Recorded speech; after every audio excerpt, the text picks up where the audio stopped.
Costello. I'm going to New York with you. You know, Bucky Harris, the Yanks manager, gave me a job as coach for as long as you're on the team. Look, Abbott, if you're the coach, you must know all the players. I certainly do. Well, I never met the guys, so you'll have to tell me their names, and then I'll know who's playing on the team. Oh, I'll tell you their names, but strange it may seem, they give these ball players nowadays very peculiar names. You mean funny names? Strange names, pet names, like Dizzy Dean and... His brother Daffy? Daffy Dean. I'm their French cousin. French? Gouffet. Gouffet Dean, I see. Well, let's see, we have on the bags, we have who's on first, what's on second, I don't know who's on third. That's what I want to find out. I say, who's on first, what's on second, I don't know who's on third. Are you the manager? Yes. You're going to be the coach, too? Yes. And you know the fellow's name? Oh, I should. Well, then who's on first? Yes. I mean the fellow's name. Who? The guy on first. Who? The first baseman. Who? The guy playing first. Who is on first? I'm asking you who's on first. That's the man's name. That's whose name? Yes. Well, go ahead and tell me. That's it. That's who? Yes. Look, you got a first baseman. Certainly. Who's playing first? That's right. When you pay off the first baseman every month, who gets the money? Every dollar of it. All I'm trying to find out is the fellow's name on first base. Who? The guy that gets the That's money. it. Who gets the money on first He does, every dollar. Sometimes his wife comes down and collects it. Whose wife? Yes. What's wrong with that? Look, all I want to know is when you sign up the first baseman, how does he sign his name to the Who? contract? The guy. Who? How does he sign his That's name? how he signs it. Who? Yes. All I'm trying to find out is what's the guy's name on first base? No, what is on second base? I'm not asking you who's on second. Who's on first? One base at a time. Well, don't change the players. I'm not changing nobody. Take it easy, buddy. I'm only asking you, who's the guy on first base? That's right. Okay. All right. I mean, what's the guy's name on first base? No, what is on second? I'm not asking you who's on second. Who's on first? I don't know. Oh, he's on third. We're not talking about him. Now, let's forget it.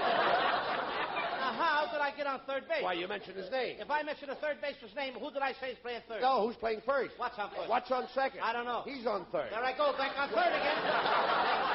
Look, when you stay on third base, you don't go off it. All right, nobody will know. Now, who's playing third base? Why do you insist on putting who on third base? What am I putting on third? What is on second? You don't want who on second? Who is on first? I don't know. Third base! Look, you got outfield? Sure. The left fielder's name. Why? I just thought I'd ask. Well, I just thought I'd tell you. Then tell me who's playing left field. Who is playing first? I'm not. Stay out of the infield. I want to know what's the guy's name in left field. No, what is on second? I'm not asking you who's on second. Who's on first? I don't know. Third base. And the left fielder's name? Why? Because. Oh, he's center field. Look. You got a pitcher on the team? Sure. The pitcher's name? Tamara. You don't want to tell me today? I'm telling you, Then man. go ahead. Tomorrow. What time? What time what? What time tomorrow you're going to tell me who's pitching? Now listen, who is not pitching? I'll Who is- break your arm, you say. Who's on first? I want to know what's the pitcher's name. What's on second? I don't know. Third base. Got a catcher? Certainly. The catcher's name. Today. And tomorrow's pitcher. Now you've got it. All we got is a couple of days on the team. I'm a catcher, too. So they tell me. I get behind the plate, do some fancy catching. Tomorrow's pitching on my team, and a heavy hitter gets up. Yes. Now, the heavy hitter bunts the ball. When he bunts the ball, me being a good catcher, I want to throw the guy out of first base, so I pick up the ball and throw it to who? Now that's the first thing you've said right. I don't even know what I'm talking about. That's all you have to do. Is to throw the ball to first base. Yes. Now, who's got it? Naturally. Look, if I throw the ball to first base, somebody's got to get it. Now, who has it? Naturally. Who? Naturally. Naturally? Naturally. So I pick up the ball and I throw it to Naturally. No, you don't. You throw the ball in a hole. Naturally. That's different. That's what I said. You're not saying I that. throw the ball to Naturally. You throw it to who? Naturally. That's it. That's what I said. Listen, you ask me. I throw the ball to who? Naturally. Now you ask me. You throw the ball to who? Naturally. That's it. Same as you. Don't change him around. Same as you. Now get it over. I throw the ball to who? Whoever it is drops the ball and the guy runs a second. Yes. Who picks up the ball and throws it to what? What throws it to? I don't know. Throws it back to tomorrow. Triple play. Yes. Another guy gets up and it's a long fly ball to because. Why? I don't know. He's on third and I don't give a darn. What? I said I don't give a darn. Oh, that's our shortstop. I'm in Come on.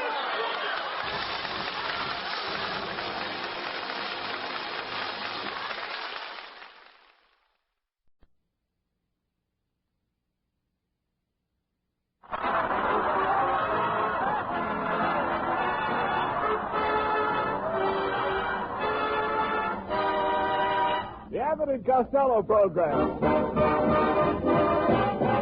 Listen to the great rhythms of Will Osborne and his orchestra, the swinging singing of Connie Hayes, and that sawed-off, stubby, overstuffed little statesman who proudly said,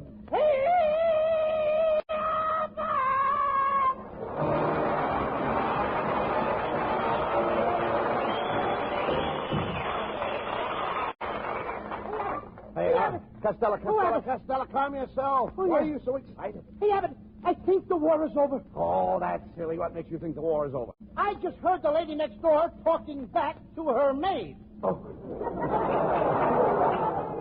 Well, never mind that.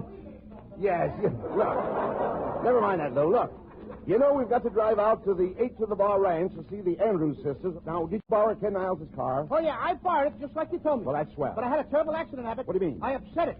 I got to turn it over right away or Ken Niles' wife won't like it. Well, we can do that when we come back from the Andrews sisters' ranch. No, I got to turn the car over now or Mrs. Niles is going to be mad. I'll explain it to Mrs. Niles. Where is she? She's under the car. She's under the car? Is she in a coma? No, she's wearing her evening gown. Oh. Well, then let's get Ken Niles to help us lift the car. Oh, Ken is in a good spot to help us. Fine. Where is he? He's under the car, too. For goodness sakes, how did this accident happen? I bumped into another car, Abbott. Boy, that driver was mad at me. He said for 2 cents I'd punch in the nose. And what happened? He ran up a bill of $8. You were silly to argue with the driver. Why didn't you call a policeman? I didn't have to. I hit one. Hey, you hit a policeman? I hit a policeman. You hit a policeman in uniform? Nope, I hit him in the nose. Oh, this is liable to spoil our whole trip to the Andrews sisters' ranch. Did the cop recognize you? Yep. Could he swear to you? Yep. And I sweared right back at him. I said, oh, you David Copperfield, you tale of 2 cities, you Oliver Twist. What did you say that for? I was giving him the Dickens.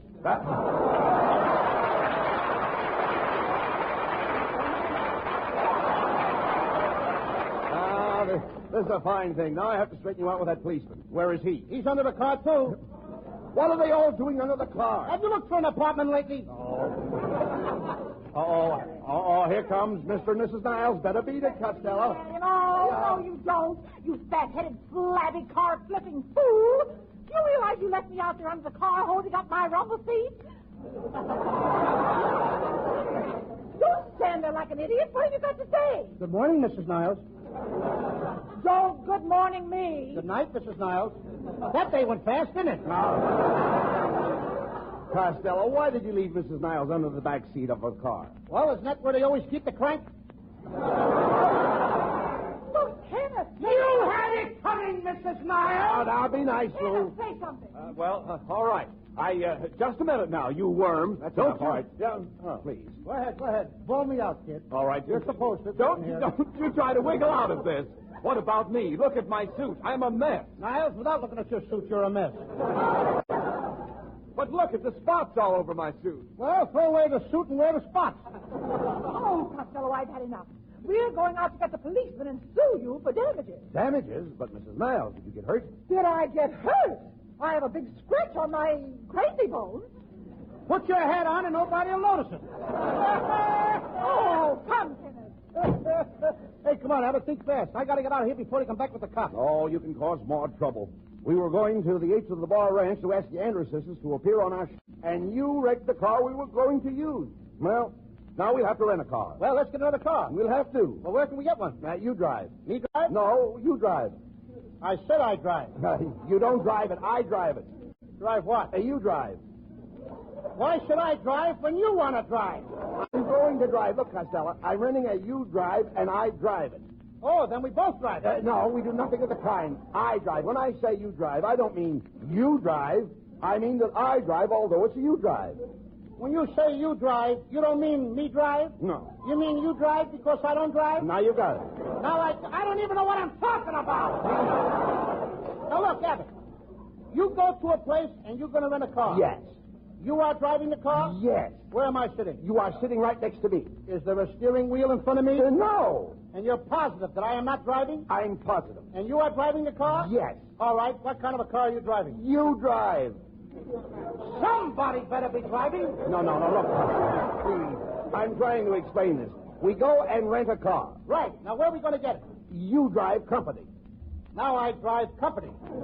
I thought we were going alone. You don't understand. It hurts you drive. Well, if it hurts, you drive. That is right. That's right. This is getting worse. Don't you see? The head of the company's hurts. That's too bad. What hurts him? Nothing hurts him. Look, every company has to have a head. Naturally. Now, this company's head's Hertz. Oh, why don't we take an aspirin? Listen, it's Hertz you drive all over the country. Well, if it hurts to drive all over the country, why should I drive and get hurt? You don't get hurt. I'm not going to get hurt. You don't get hurt, Costello. Nobody's going to hurt for me. That's right. You're not going to get hurt. I'm a fool to get hurt. You're not going to get hurt. It's the Hertz Company. Oh, the Hertz Company. I still... Look, Abbott. Am I mixed up? All right.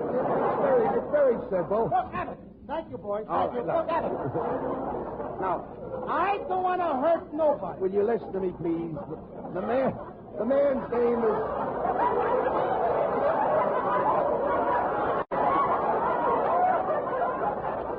Look, no, please. Now, look, take it easy. The man's name is Hertz.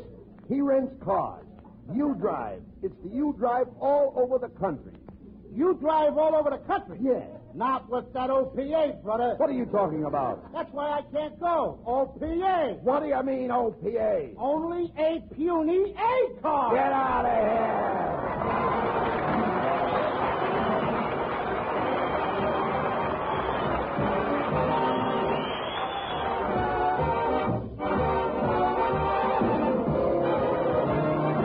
Will Osborne with arrangement of one of your favorites, My Dreams Are Getting Better All the Time.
Two heroes, Abbott and Costello, are driving their rented car over the desert to the Andrews sisters' ranch. We find them on the road, their motor merrily hammering away as they head for the ranch. Let's listen to these hammerheads. Well, Costello, no matter how you drive, the pedestrians always manage to get across the road somehow. Yeah, sneaky devils, ain't they? Yeah. I wish I was a truck driver. Why do you want to be a truck driver? Oh, they run into so many interesting people. Costello, you're a dope. Hey. Huh? Hey, Costello. Costello, there's something wrong. What's wrong here? What's the matter with this car?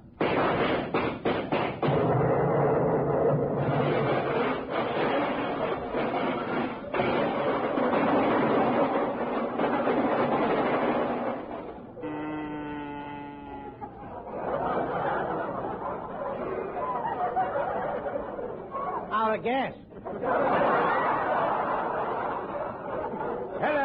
Hello, fellas. Have an accident? No, thanks. We just had one. Quiet, Costello. Say, mister, could you pull us to the nearest town? Nope, but the horse can. It's 10 miles to Palm Springs. I'll tow you there for $30. Here, just hook this rope on. Okay, here we go. Get here.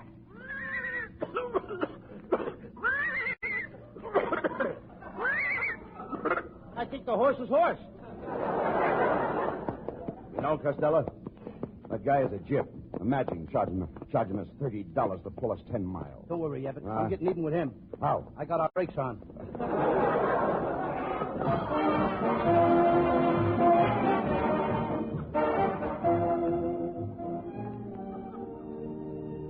Okay, Costello, here's the hotel. I'll ring for the clerk. Oh, clerk! Oh, jerk! Clerk! Oh, jerk! Clerk! Oh, jerk! Clerk! A moment, please. This is a very high-class hotel, and I'll have you understand I'm not a jerk. You're not even a vibration. Costello, will you act like a gentleman, please? Clerk, we'd like a room. All I have left is the bridal chamber. Do you want that, Mr. Abbott? I do. Do you want it, Mr. Costello? I do. I now pronounce you room and bath. $5. Mr. Clerk, just a minute. You don't understand. We were here on our way to the 8 to the Bar Ranch, and our car broke down. We're going to see the Andrews sisters. Ah, yes, the Andrews sisters. Yes. They are so sweet. Every time I see them, I want to kiss them. My mind says no, my heart says yes. And what do you hear from your liver? Well, Mr. Costello, if you'll just sign the register, I'll have the boy show you to your suite. My what? Your suite, your suite. You're cute, too. I like you. All right. Come on, clerk. What about our room? All right, Mr. Costello, it's on the 10th floor. Here's the key, 1006. Now get going. Okay, I'll see you later. Okay. Wrong. All right. Wrong. All right. I know you are. Now listen, Clerk. We want to get up early. We're going to the... Hey, wait a minute. 10th floor? 10th floor? Wait a minute. You sent Costello to the 10th floor. There's only one floor in this hotel. You haven't got a 10th floor. Good heavens, Do man, something. you're right. Oh, this is serious. Oh, Mr. Costello, there's no 10th floor. Come right down.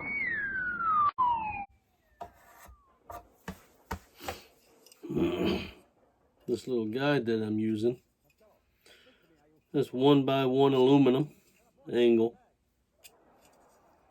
and it's 3 magnets, neodyme magnets, epoxy to it. Can't use super glue. The super glue will pop off and it'll only last 2 or 3 days. You gotta epoxy the magnets.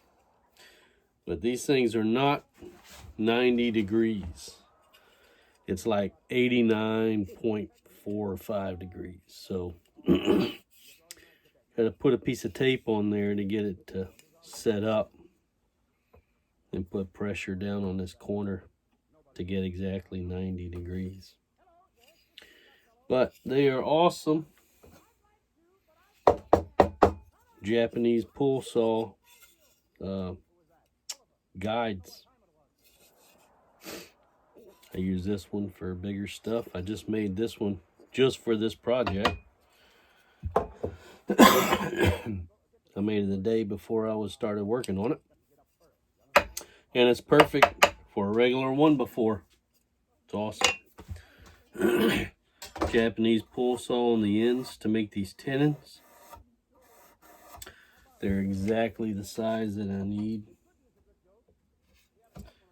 Make them a tad bit proud, and then take your take a rabbet plane, shave a tad bit off.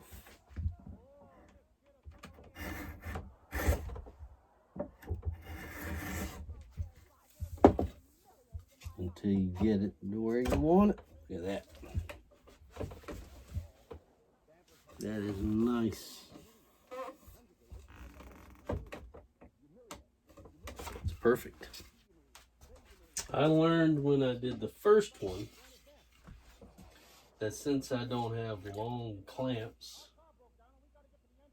to be able to clamp all of it together at once, I got to do the middle one first. That's the only way that I can get glue on all surfaces. I gotta do the middle one first. Because when you live in a camper,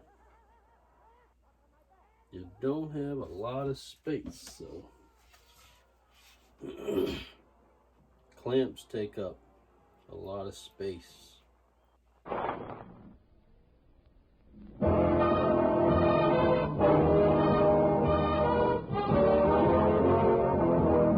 lovely Connie Haynes sings one of the most popular songs of the day, I'm Beginning to See the Light. I never cared much for moonlit skies. I never winked back at fireflies. But now that the stars are in your eyes, I'm beginning to see the light.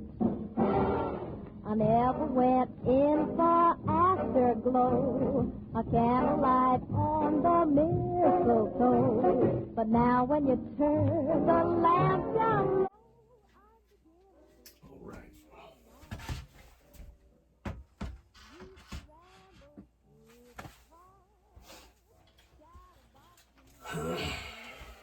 Got a Bessie strap clamp, but I took all the corners off because this is a 1x, and they're too big to do one on each corner. They overlap. So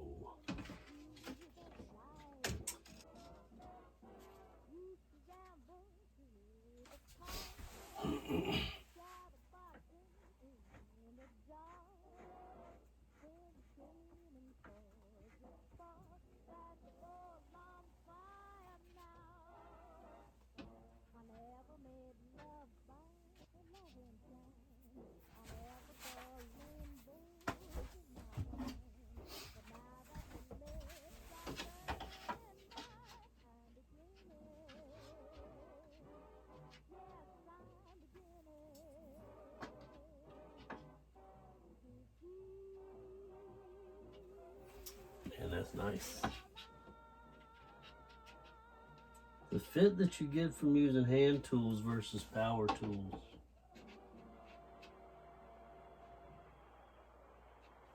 This one's a 10, y'all. It's just really nice whenever you take your time and you do it right. I started running out of room to keep my tools, just hanging on the walls and such. So I decided to make this.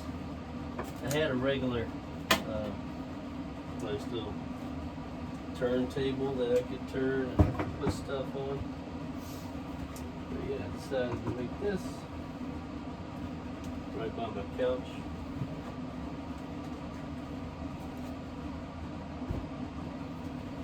And I almost didn't have enough room to keep everything that I have in it. I'm sorry. Well, with that head, you should be sorry. Put your hat on, please. It's blinding me, the head. Thank you. Look at that scalp, Abbott. His forehead goes all the way back to Santa Monica. Just a minute, Costello. I resent your remarks. I have plenty of hair. I mean on your head and button your shirt. Oh. Costello, before you Is that insult this die? man anymore, No. please, before you insult him, let's find out what he wants. Go ahead. Find out what he wants. Well, go ahead. All right, Melonhead. Tell us what you want so I can insult you again. Gentlemen, I'm a theatrical agent specializing in television. Here's my card. Hey, there's nothing on the card. Well, television isn't here yet. Now, let's get down to business, Costello. Let's get down to business. I understand you boys are here to engage the Andrews sisters to appear on your radio show. That's right. That's right. Now, Mr. Costello, if I could save you a lot of money, look.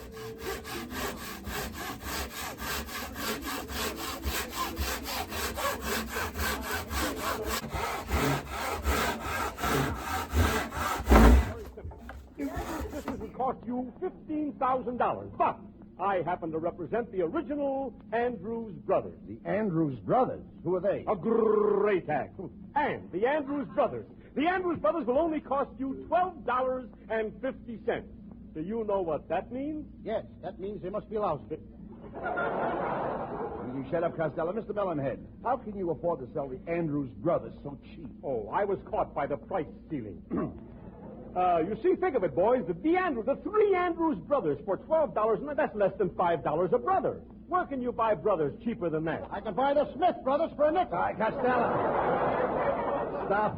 They got more hair as a beard than you got on your head. Yeah, all right. You stop quibbling with Mr. Melonhead. Well, I mean, he quibbled on me first. Well, so what? I mean, after all, I don't go around quibbling on anybody unless they quibble on me first. All right, well, forget about it. I got a good mind to let him have it some more. I'll quibble him with both barrels. Now, never mind the quibbling. I guarantee I can quibble further than he can. All right, we don't want no more quibbling. We might as well stop right here. We ain't getting no place All right, with Mr. Mellenhead. Yeah? When can we hear the Andrews brothers? When you hear him right now. All right. Come in, boys, and sing for Alan Costello. Hit it. We are the Andrews brothers, and we are known as sisters.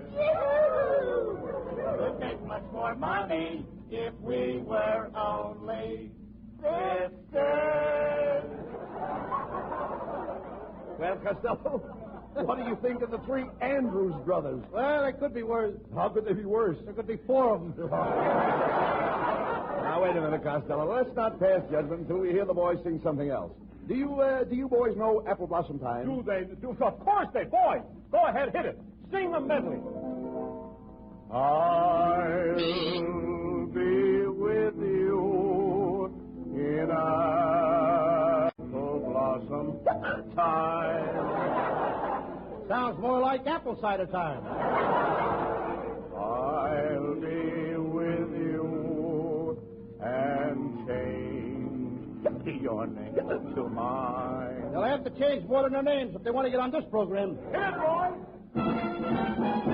Roll out the barrel, so we'll have a barrel of fun. And a boy, roll it out, boy. Roll out the old barrel. That's a boy, roll it out, boy. Hey, you. That's a quiet. Hey, you boy. in- Roll it out, boy. Hey, you in the middle. Hey, you in the middle. Will you be quiet? Hey, you in the middle. I wondered what happened to that guy. Hey, that's not funny. That guy not only rolled out the barrel, he emptied it. All right. Well, Abbott and Costello, didn't I tell you the Andrews brothers were out of this world? They ain't out far enough. Now, let's not quibble, Costello. Look, where can you find a better bargain than these three wonderful singers? Think of it. 3 brothers for $12.50. Now, why, that you cost that much for 3 goats. Yeah, but look at the difference. Nothing doing, Melonhead. Your prices are too high. Too high, Costello? Before I'll sell the Andrews brothers for less than $12.50, I'll drown myself. Okay, you asked for it. That sells the bottle now. Hey!